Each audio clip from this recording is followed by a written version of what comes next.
Sand going through nether portals, re-adding my thorns glitch, and many decade-old bugs finally getting resolved. Hello there, Ray here. This is all part of a new 1.21 snapshot for Java Edition 24W19A. So leave a like and let's take a look at everything new. They came out with some chunk loading improvements today. Now when already reading a generated chunk from the disk, the surrounding chunks will no longer unnecessarily get loaded. And this can be seen when you load up a world. This little diagram here actually shows which chunks are being loaded. Notice how it just immediately shows like a little white dot and then we hop right into the world. Go ahead and crank up our render distance as well as our simulation distance and also try it out. Same world, log into it. There's a little diagram right there. You can see just one little square and then all of a sudden everything is just being loaded in game. So there's not like that much of a wait time on the actual menu. There's also a new system that has less memory and CPU overhead. This is great because a lot of times my CPU gets like maxed out. I'm working towards upgrading my computer, so if you guys want to help out, join as one of my Patreons. 4 new ambient cave sounds were added into Minecraft. You've probably ran into this problem where when mobs would grow up from a baby to an adult, when they got bigger they would end up clipping into the walls and they could end up suffocating and dying. Or they could end up clipping through and escaping from your pin. This bug has been a game since 2013 and has finally been fixed. This has been a problem in quite a few farms, including my chicken farm using looting with a fox. Here you see I had to put in a bunch of hoppers along the edge. In case some baby chick here grew up and end up over here when you get killed, the items could still get picked up and collected down below. By the way, if you haven't seen it, I did an entire video going over every single type of farm that can run without a player. This is perfect for putting in your spawn chunks in a single player world or at your base and chunk loading them in a multiplayer server. So check out all 28 farms after this video. I'll have it linked down below. Pop quiz. What's going to happen when I push this anvil into this nether portal here while it's falling? Well, this is actually a common question people would ask me when it came to different types of falling blocks.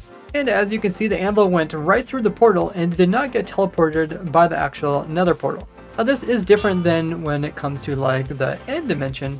End portal will actually let the entities go through and teleport them into the end dimension.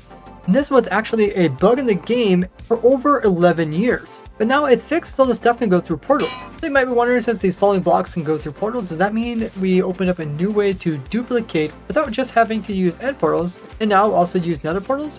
Well, it might be a possibility. The way my sand generator design here works is that the block gets picked up and dropped, so it turns into an entity. And you can see the hitbox if you're inside of it.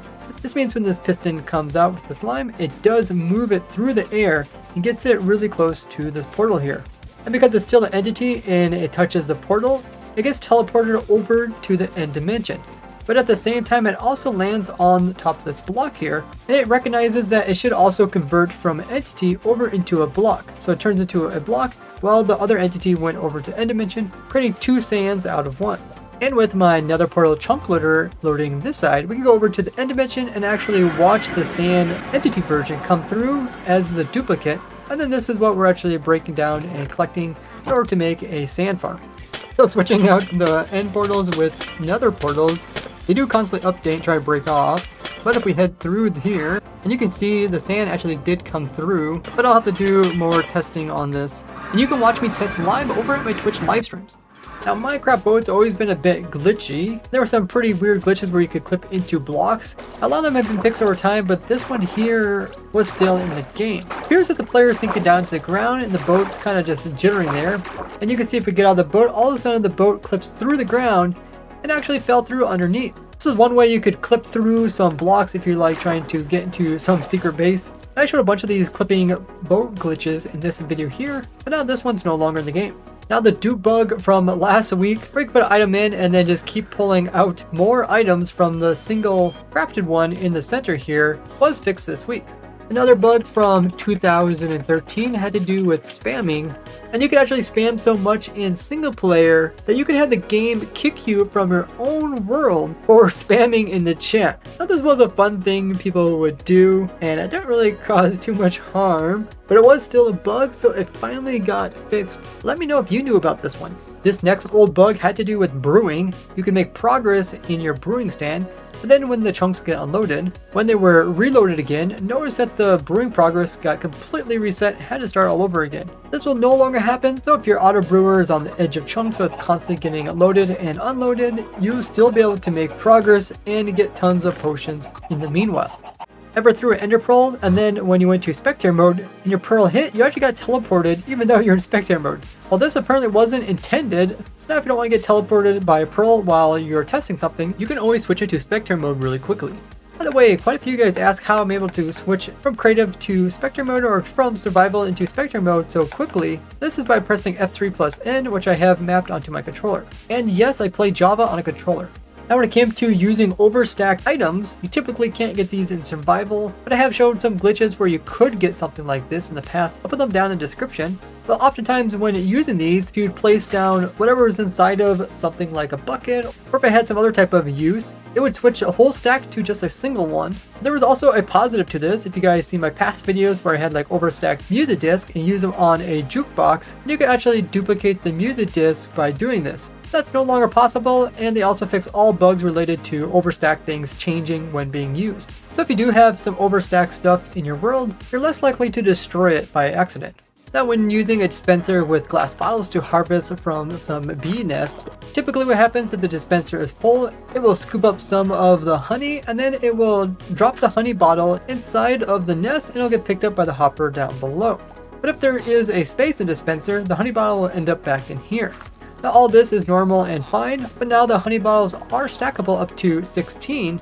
We'd expect if any more honey bottles get picked up from this dispenser, they would end up stacking on top of this one rather than falling to the ground. So that's what they changed. So now if you do have any space in here, it's going to stack up to 16 and then all the rest are going to continue to get dropped. So just make sure you have a chest with some extra glass bottles so it continually keeps this dispenser full.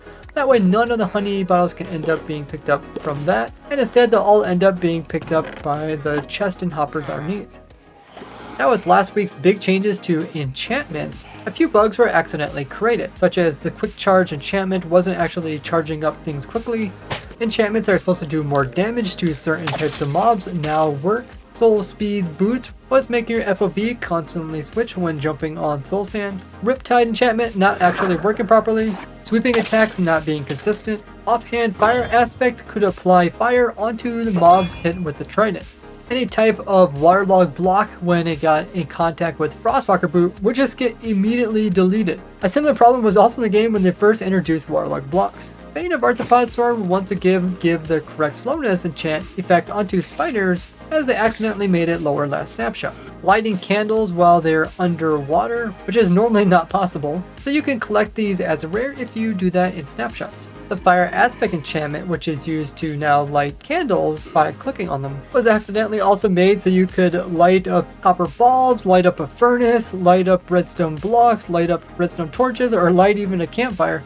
But none of these enchantment bugs were intended, really fixed this and all the previous ones. But this is a cool way to get some glitched out blocks like this furnace which is on yet there's nothing cooking.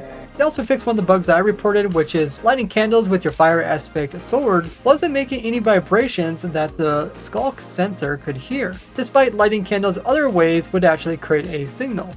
So now you can use the skulk sensor as like a secret way to get into your base by lighting some candles with the sword that you already carry along with you, and then going over and signaling a sensor to open up a secret entrance. This is pretty nice because you don't even need to have a special type of tool or weapon, but just use what you have on you. Freezing water with Frostwalker also activates sensors now. The trick I discovered where holding a Thorns item in your hand would actually give you the Thorn effect was removed last snapshot when they changed up the whole enchantment thing. But this trick was actually determined to be working as intended, so they re-added it into the game, which lets you have a higher chance of doing Thorns back at a mob than you typically would just by having a full set of Thorns armor.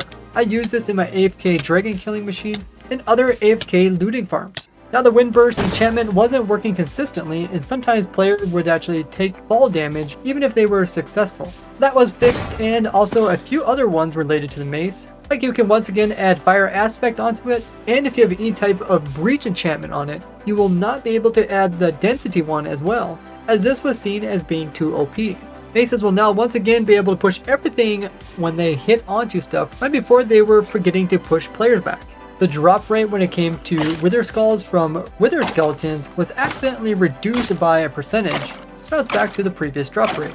Now they accidentally messed up mining, and you can see it can take like repeated tries before you can actually break something. So in the newest snapshot, this is resolved. And knockback will be applied to the player properly, and it won't be applied to the player when sitting on top of campfires, which is so funny. It looks like the campfire is just trying to shove you off of it. Now when it comes to finding a ominous trial spawner, they'll spawn in things like potion effects, but they can also spawn in arrows with potion effects. These arrows would be just normal arrows that happen to give you the potion effect, but now they'll actually spawn in actual tipped arrows.